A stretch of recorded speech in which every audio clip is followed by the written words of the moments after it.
safe. After reading that, to be honest, it made me think a little bit. I created kind of a bit. I think that's a little different than most things I've done, and it could be, in fact, a little daring. I've decided in this particular set, I'm going to use only words that have been used in movies. That's right. Now, growing up, I've noticed a lot of changes in the world from the August. When was I born? August 23rd, 1984 until now. They say that the only thing that stays the same is that everything always changes. I believe in that saying in some regard and not. I've noticed that what's changed since before I was born to when I was born till now is fashion. The thing that's always stayed the same in my mind, fashion is fucking stupid. Fashion trends are just retarded. It makes... Son of a bitch, does it not make any sense? Like, it's a slippery slope, because you could end up spending a whole lot of money just to look like an idiot. For example, I don't know if anybody here is familiar with the name Christian Audigier. Audigier? I think I'm pronouncing it right. Either way, he's a French designer regarded in the fashion world as the innovative mind behind Von Dutch, Affliction, and most recently, Ed Hardy. For any of those who might not be familiar with Ed Hardy, let me paint you a little picture. Take a t-shirt and iron on a bunch of dragons and fairies, and slap on some tinfoil and gemstones, and then sell that for like $160 a pop. And you have an Ed Hardy t-shirt. You know, I don't know if I should, I mean, he didn't create the douchebag, but he certainly gave them the opportunity to accessorize. And I'm trying to think, like, I think maybe I should actually thank the guy for making it easier for me to point out exactly who I hate and should never ever talk to. Either way, if anybody, I doubt anybody here owns an Ed Hardy t-shirt, but if you do, or if you know anybody who does, tell them to keep it to themselves. Like you would disappointing results from an STD test. Tell them to go home, get that shirt, just burn it. Burn it. And if after you burn it, you still have this deep-seated yearning, this driving force to look like an asshole, that's fine. I just want you to be fiscally responsible about it. And I'll help. I will. Like, buy a 5-pack of Hanes teas, swing by my place, and I will bedazzle the shit out of those t-shirts. Do I own a bedazzler? Yeah. Why? None of your goddamn business. Why? Fashion's crazy. And to be honest, and no offense to, you know, any specific gender I'm about to mention, but women, not necessarily the ones here, but women on the whole, no pun, but on the whole,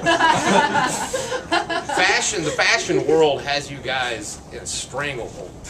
They do. Take into consideration those like Jackie Kennedy, Paris Hilton, Snooki fucking sunglasses, you know, about this big. All they do is make you look like a whore. It's a fact. I put a pair on as a goof one night, looked in the mirror and I was like, dude, I could take on like 8 dicks right now. Which is why I call them 8 dicks. It's a fun little nickname. And people pay $200, $300, $400 for a pair of these things. Because why? Because they have a name on it. Versace, Coco Chanel. Really? This is the dumbest fucking thing I've ever heard in my life. Like, if you really, really want to look like a whore that bad, that's fine. There's other ways to go about it. Just be fiscally responsible. Get a 5-pack of Hanes teas, come by my place, I'm going to dazzle the shit out of it. Be honest with you guys, because I feel right now, in this intimate setting, I bought a bedazzler, assuming to be somewhat of an entrepreneur. I started a business called "We'll Bedazzle Your Shit." And I had online postings, Craigslist, and I got dynamite responses. Dynamite. But apparently on the World Wide Web, bedazzle your shit means something entirely different. I made some friends, I pulled the ads, I figured comedy was the best way to market my new business. I don't even want to be a comedian. I'm just trying to bedazzle your shit.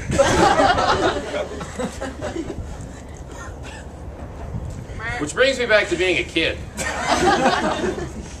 You guys remember, all right, being a child, our ability to debate is limited. We have few options when people don't want to hear us. Why don't people want to hear a kid talk? Because you're an idiot. That's why they don't want to hear you talk. And it didn't hit me until like 6 years ago. I saw this, like, I'd say 8-, 9-year-old kid call his twin brother ugly. That's when I lost faith in humanity. But it made me think, and I realized, thinking back, like, when you're a kid, if you don't want to do something, and if people try to combat you or anything, your only go-to, really, is the temper tantrum. You guys remember this? You stomp your foot once, and we're at it and break it. And then you just go off. I had this problem with my mom. She always wanted me to go to the grocery store with her. Not because she actually wanted me there, just because she was overprotective, didn't want me home by myself. She'd always trick me into it, like, "Christopher, you have to come, 1, 2 errands, we'll be back home." Badass. What she was doing was lying to me, straight up. Because that would turn into 18 errands, and then we'd just end up at the grocery store. And I hated being at the grocery store because I grew up fiscally challenged, which means all the stuff I wanted we couldn't afford, so there's no point in me even being there. So my only like fallback, the only thing I had to do was throw a temper tantrum. I did. The problem is parents start to become desensitized to the temper tantrum. This is where innovation comes in, guys. It's fantastic. This is where you start learning who you are and how creative you can be. So I decided to throw the mentally challenged.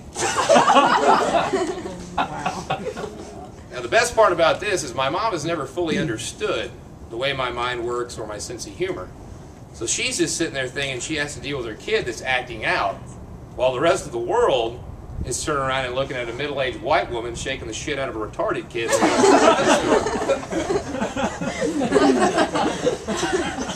And then the idle threats started. Grabbing me, she's like, "Christopher K. Flanagan, you don't cut this out, I'm never bringing you back here again." Really? So what you're telling me is I'm winning, and to stop winning. It's in fucking Disney World, Mom. I don't want to be here. By the time security got involved, they're escorting us out. They're telling her, "Business is no longer welcome in this particular Kroger grocery. So no thank you." We got to the car, I looked up at her, I was like, "Who can't come to the grocery store now?" I do love my mom, and thank you very much for hanging out in the alley, guys.